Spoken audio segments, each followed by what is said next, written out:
Welcome back inside the Now Morning Show. This morning we're talking the Kindness Club, which is a heart-led school tour that's bringing positivity to schools. We're starting off with 4 pilot schools. This morning, let me welcome Danielle Parkinson, a.k.a. DJ Dani, the founder of the Kindness Club, and Mr. Gary Ramdin, director at Ramdin's Marketing Limited, joining us on set this morning. Good morning to you both. Good morning, and thank you so much for having us. Not a problem. How are we doing this morning? Pretty good. Yeah? Nice. Dani, tell me what inspired you to start this Kindness Club? Well, to be honest, my mental health was really affected during the pandemic, and then I noticed that the mental health of my nieces and nephews, who were like single digits, were also being affected. When I spoke to them about school, you know, you could see the sadness that they were facing. And then having started primary school virtually during the pandemic and then transitioning into real school, you know, my niece said to me one day, "School is not what I thought it would be." And she was so sad when she said it. And I was like, "Well, what do you mean?"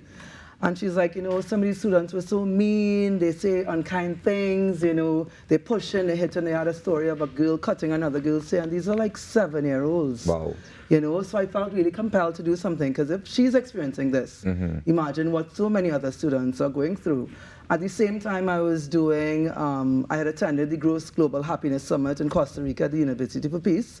I then did my positive leadership certification with them and was working on my Chief Wellbeing Officer certification, and I had to develop a well-being plan. So I chose to do something in education because I find we focus so much on academics. And, you know, we don't really put enough attention on the soft skills, you know, emotional intelligence, compassion, empathy, and, of course, kindness. Right. So I felt that that would have been a really strong area to focus on. And I think it, you know, would be really good to combat this culture of school violence and bullying that we're seeing being rooted in our school system in Trinidad and Tobago. Yeah. So you chose 4 schools to start off as a pilot to see how it would go. To see how it would go, to see how it works, to see how I could scale up, to see what I can tweak. So I'm working with Newtown Girls RC, Woodbrook Government Secondary School, St. Mary's College, and St. Joseph's Convent, Port of Spain. All right. And what's the response been like so far? Well, it's been incredibly positive, sometimes overwhelmingly so. Some of these schools I go to, the kids are already lined up outside of the class, you know, the rooms waiting for the sessions to start. They wear their buttons, you know, I give them the Kindness Club buttons. They all have Kindness Club journals. Okay. They come sharing, you know, journal reflections. One of the schools, they've created a WhatsApp group. They invited me to join. I was like, what is this? You know? Initiative. And they're taking minutes from these sessions. They're sharing notes. They're sharing comments in the group. I have a register that they sign every week where they leave their remarks. You know, and I'm sometimes like so overwhelmed with the positivity. I get so many hugs, you know, so many positive comments. Even the teachers, when we did one session on mental health, you know, kindness to your mind, body, and soul, and they were like, you need to come back and do this for the teachers. So they're also seeing the benefit and the impact of it. So it's been a really, really great response, and I'm really thankful for that. Gary, tell me about your role in the Kindness Club. Well, I was invited to join DJ Dani with the Kindness Club. We met initially when I did the AI Expos at Caribbean Airlines Career Fair, where I interacted with the kids, and we did some work with artificial intelligence and creating awareness. And when I found out what she was doing, I jumped at this opportunity because, as you know, bullying long ago used to stop at the school gates, but now it follows you home through social media. And when I found out that, you know, there was a recent wave of bullying in schools, and DJ Dani and their network were trying to spread kindness through the Kindness Club, I thought this would be a wonderful opportunity to integrate artificial intelligence and social media awareness together with the Kindness Club. So we started to discuss things like echo chambers and all of these things together with them so that we can help students understand and create this awareness. And it really exploded exponentially. What has their response been? Oh, their response has been amazing. Now we have teachers reaching out to us, students reaching out to us, because this was something that is brand new, and you know, there's not enough going on to create awareness for, especially when it comes to online bullying. And now we have AI tools that can do so much crazy things, you know. So this partnership really helped us propel this part of the initiative, I would say. Absolutely. So I understand that every week you have a different theme that you're going Correct. in on. What has been some of the themes covered so far? So I want to really focus on the different touch points of kindness, because kindness is very broad, right? Yeah. So we've done kindness to your mind, body, and soul, because unless your mindset and your thoughts are positive, unless you're compassionate with yourself, it's very difficult to be kind to other people. So we focused on working with Dr. Mariana Brown. She did kindness to your mind, body, and soul. One week, we partnered with the El Socorro Wildlife and Conservation Center. They did kindness to animals. They brought some animals into the schools, caused havoc, like in a good way, of course, right? We did kindness to your body, how movement is important, how it creates these happy hormones to be able to propel you to be kind, right? Dopamine, serotonin, endorphins. There was another one, it's for them. We did financial well-being with JMMB. We did as well, we're doing art therapy with Pinkboard Studios. Of course, we did AI and responsible use of digital platforms with Gary and his Ramdin marketing team. They brought an AI model that is designed named Kate. Kate blew these children's minds. Talk to me about Kate. What Kate doing? Kate is on a screen. She's mirroring your expression. She's answering your questions. She greeted the students personally. She is amazing.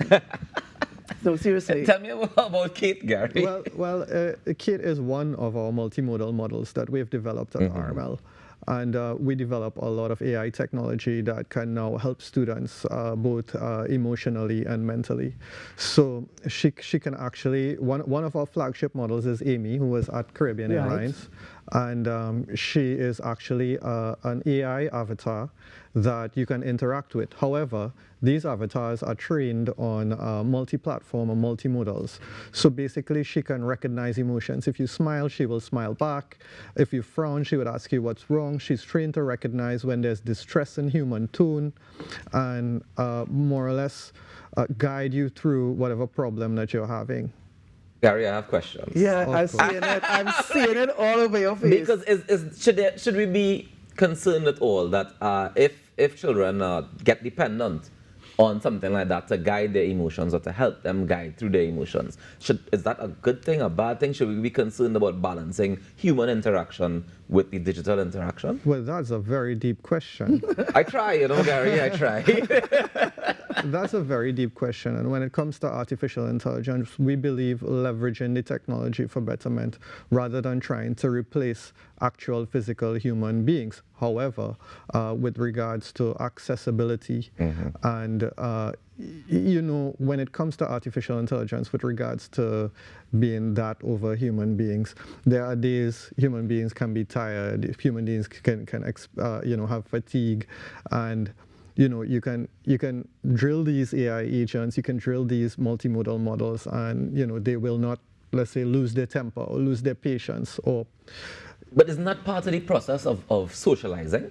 Is understanding how to have empathy with people who may be tired, people who may not be in the mood for whatever it is you're doing right now, and understanding and learning how to navigate that. Because when you get into the workplace, for example, or in the school, when you bounce up a teacher who having a rough day, to know how to navigate that. When you have another student who having trouble at home or whatever the case is, and they bring whatever baggage with them to school, to know how to navigate that so that you're not just expecting them to be like a digital resource and just available for you all the time.